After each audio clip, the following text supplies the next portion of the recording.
So here we are, it's day 8 of a 12-day rehearsal period, so we're just over 2/3 of the way through.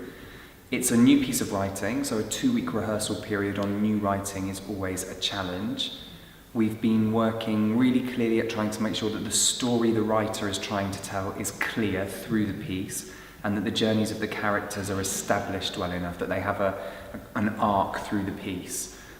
It's been difficult at times to try and establish that clearly and make sure that all of the characters have a valid journey. So we've had to really refocus on the fact that the piece is about Les and Roy and the relationship between Les and Roy. And our characters of Sandra and Terry are devices that help us to tell that story. We've tried to create a journey for Terry, which is about the relationship between him and Les and two different styles of comedy writing, and how when they clash, the outcome from that clash is always a piece of work that is much better. So we see Les working from a visual perspective and using his experience from working men's clubs to bring more life to Terry's work, and we see Terry desperately trying to get his approval from Les that his work has a validity. And for Terry, that would mean that Les doesn't alter the work, but Les alters the work every time. So we see that relationship. Roy, he acts as a calmer, really. He pours oil on the water throughout the piece, keeps everybody calm, keeps everybody moving.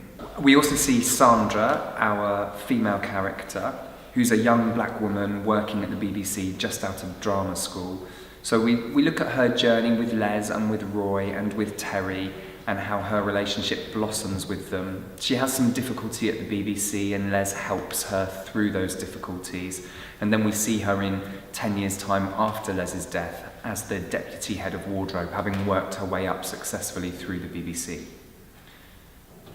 The main challenge on the piece has been making sure that the language in the piece serves the story, that we move the story forward without detracting from what the writer wanted to do, without detracting from the journey of Les and Roy and their characters, so that we have nostalgia, but we also have drama through the piece.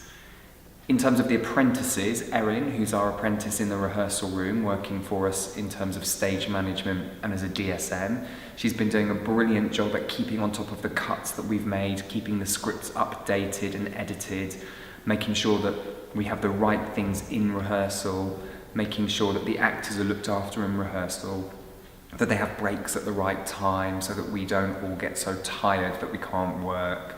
So she's been doing a brilliant job.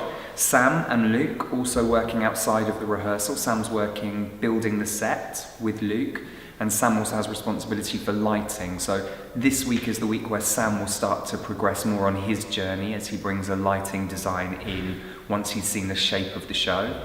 And Luke, outside of rehearsals, also been building soundscapes for us, so that we can contextualise some of the work. Some music to go pre-show, some in the interval, some after the show, to give us some help in terms of the dates and the period, and some soundscapes to go underneath some of the Cissie and Ada sketches. So we'll open the show with one of his soundscapes, which is a kind of seaside beach one, to fit under the Cissie and Ada at the seaside sketch.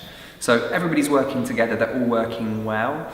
There have been some challenges, as I say, along the way. Some things not quite making it to rehearsal, some things not quite being delivered as I would want them, but all of those have been managed well, and Erin's been able to keep on top of that.